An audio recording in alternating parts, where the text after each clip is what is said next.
Bersalah padaku, prajurit utara, bunuh tanpa ampun.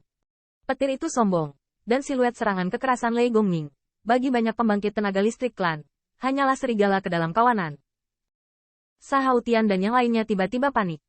Ini awalnya adalah pertempuran yang harus mereka hancurkan satu sama lain. Mengapa itu berkembang menjadi bidang ini? Kabur. Mundur. Namun, Zhan Jinrong tidak memberi mereka kesempatan ini. Membunuh. Apakah kamu tidak menginginkan prajurit periku? Aku akan memberikannya padamu hari ini. Bang. Senjata perang memadatkan Xian Wei yang melonjak dan membunyikan klakson serangan balik. Qin Yichen berdiri di udara seperti ini, mengambil ramuan, dan melihat kedua sisi yang melarikan diri dan berburu.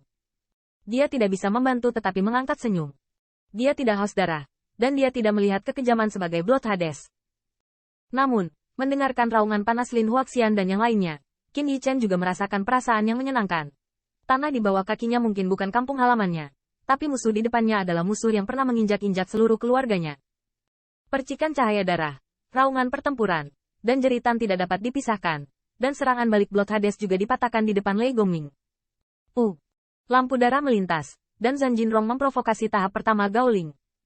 Lampu pompa dingin dan armor emasnya diwarnai merah oleh darah. Kami memenangkan pertempuran ini. Melihatnya, banyak orang terengah-engah. Mereka dalam kondisi memprihatinkan, bahkan terluka. Tapi saat ini berteriak keras, semua orang di prajurit utara sangat bersemangat. Pertempuran pertama mereka dengan hegemon daratan berakhir dengan kemenangan. Sebelum Qin Yichen dan yang lainnya muncul, mustahil bagi siapapun untuk membayangkannya. Bahkan banyak orang di dunia Korea Utara telah membuat rencana untuk jatuh ke sini dan mewarnai tembok kota dengan darah merah. Namun rencana ini akhirnya dipatahkan. Tapi kalau bisa hidup, tidak ada yang mau mati. Apalagi menegakkan kepala dan hidup sebagai pemenang. Pertempuran masih berlangsung. Bahkan jika wilayah telah dikalahkan. Tetapi Korea Utara tidak akan pernah membiarkan musuh terlihat. Tembok kota kuno Beihongyu, sekali lagi setelah 1000 tahun keheningan yang sunyi, mungkin pernah menjadi penghormatan kemenangan, tetapi tidak pernah sesukses sekarang. Tiba-tiba, sinar matahari terpantul di langit yang redup, dan banyak awan menghilang. Awan cerah dan mengguyur semua orang di utara.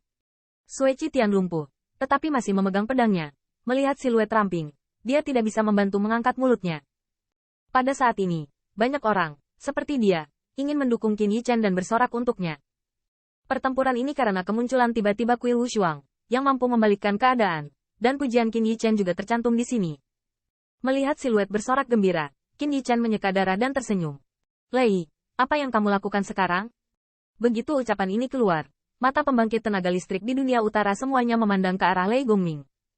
Semua orang dapat melihat bahwa yang pertama menunjukkan kekuatan yang cukup untuk membuat pesanan. Bahkan Jinrong harus menghormati kualifikasi dan kekuatan Lei Gongming. Ketika Lei Gongming hanya ingin mengatakan sesuatu, dia tiba-tiba menyadari sesuatu, mengeluarkan token, dan siluet pertempuran secara bertahap memadat. Lei, apakah kamu menang? Tinju lengkung Lei Gongming, yang mulia membuat keputusan yang bagus. Pertempuran ini, memenangkan kemenangan besar. Zhan Wuyuan tertawa.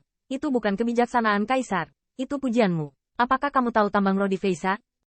Lei Gongming menundukkan kepalanya. Aku tahu, tapi, meski dia juga ingat tambang roh. Tapi jangan lihat pertarungan ini dimenangkan. Lei Gongming tetap tidak berani mengambil risiko. Lagi pula kekuatan komunitas ada di sana. Mungkin mereka bisa memotong taring monster besar ini, tapi mereka belum berani memprovokasi. Tapi Wu Yuan tertawa. Pergilah, sebelum matahari terbenam. Kamu bisa mengambil semua yang kamu bisa. Dan jika tidak bisa, ambil. Karena itu, Zhan Wuyuan bahkan mengangkat senyuman misteri yang mendalam. Tenang, ada seorang kaisar. Dan Jie Fan takut untuk menembak. Ya, meskipun saya tidak tahu bagaimana perang menghentikan klan, Lei Gongming hanya perlu tahu bahwa yang pertama tidak akan membuat lelucon tentang kehidupan banyak tentara. Setelah menyimpan token, Lei Gongming dalam suasana hati yang baik, berteriak dengan keras.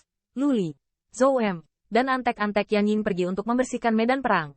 Dan semua Immortal Monarch 2 Heavenly Layer ke atas, berjalan dengan pria tua. Ya, semua orang di medan perang tahu apa yang disebut selama perjalanan ini dan merampas tambang roh. Itu adalah salah satu dari 7 tambang spiritual Jizu. Qin Yichen ingin mengatakan sesuatu, tetapi melihat Lei Gongming berkata, kamu harus menyembuhkan lukanya terlebih dahulu. Yakinlah, setelah itu, diskusikan pahala dan penghargaan, kamu akan sangat diperlukan. Lagi pula, Lei Gongming memanggil semua orang. Saat ini, dengan setiap penundaan, saya kehilangan banyak spirit kristal. Jagoan. Banyak pelangi datang ke langit. Qin Yichen melengkungkan bibir. Tidak mungkin. Siapa yang menjadikannya Raja Abadi satu lapisan surgawi? Yan Ying sangat bersemangat. Meskipun dia terlihat sengsara saat ini, Battle Armor memiliki 1000 luka dan 100 lubang. Tapi dia tidak keberatan. Membelai bahu Qin Yichen. Qin Yichen tersenyum. Yan senior, panggil saja aku Yichen. Yichen, berbicara tentang volume teknik abadi. Yan belum punya waktu untuk berterima kasih. Qin Yichen tertawa. Yan senior telah bekerja keras untuk menjaga perbatasan. Dan bahkan tanpa Qin ini, Yang Mulia tidak akan pernah mengkhianatinya.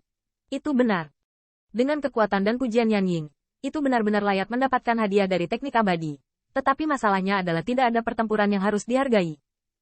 Terlebih lagi, saat ini, volume teknik abadi yang membersihkan medan perang lebih mengasyikkan dari itu. Luli juga datang, meskipun pemandangan mayat berdarah di depannya. Tetapi di mata banyak orang kuat di kerajaan perang utara, ini semua adalah rampasan perang. Anda tahu, hampir semua orang memilih untuk membawa harta karun netikeri mereka. Lagi pula, itu adalah yang paling rahasia, bahkan Qin Yichen tidak terkecuali. Saat ini, semua menjadi rampasan perang. Saudaraku, apakah kamu tahu apa yang harus dilakukan? Yan Ying melambaikan tangannya, dan tanpa basa-basi lagi, banyak pembangkit tenaga listrik di perang utara bergegas menuju mayat seperti harimau. Banyak keuntungan kali ini. Luli menyeringai, tetapi Zhou Em tetap tinggal karena dia terluka parah dan tidak dapat menahannya. Serangan balik fana istana Sueming bukanlah lelucon. Tapi luka mereka tidak mempengaruhi suasana hati mereka saat ini. Dan Yan Ying dan yang lainnya juga memiliki pemahaman yang baik. Tulang pembangkit tenaga listrik istana Bloodnetter tidak dipindahkan, tetapi diserahkan kepada 3 orang Qin Yichen. 7 anjing elang berdarah, dan mereka semua membawa keluarga mereka. Pada awal pertarungan, Luli memperhatikan peralatan luar angkasa musuh. Anda tahu, pertempuran ini berbeda dengan pembunuhan Qin Yichen oleh jaringan. Pada saat itu, Grid juga tahu bahwa dia mungkin tidak dapat kembali, jadi dia meletakkan seluruh tubuhnya di dunia. Meskipun masih ada beberapa tentara abadi, meskipun pedang merah adalah sisa pedang, itu mungkin tidak jauh lebih lemah dari tentara abadi yang sebenarnya di bawah kehamilan Grid. Golok itu diterima oleh Zhan Wuyuan. Qin Yichen mengetahuinya, tetapi tidak mengatakan apa-apa, seperti warisan sebelumnya. Dia mengguncang sihir dan memberinya kristal peri, tetapi dia tidak bermaksud mengatakan apa-apa lagi.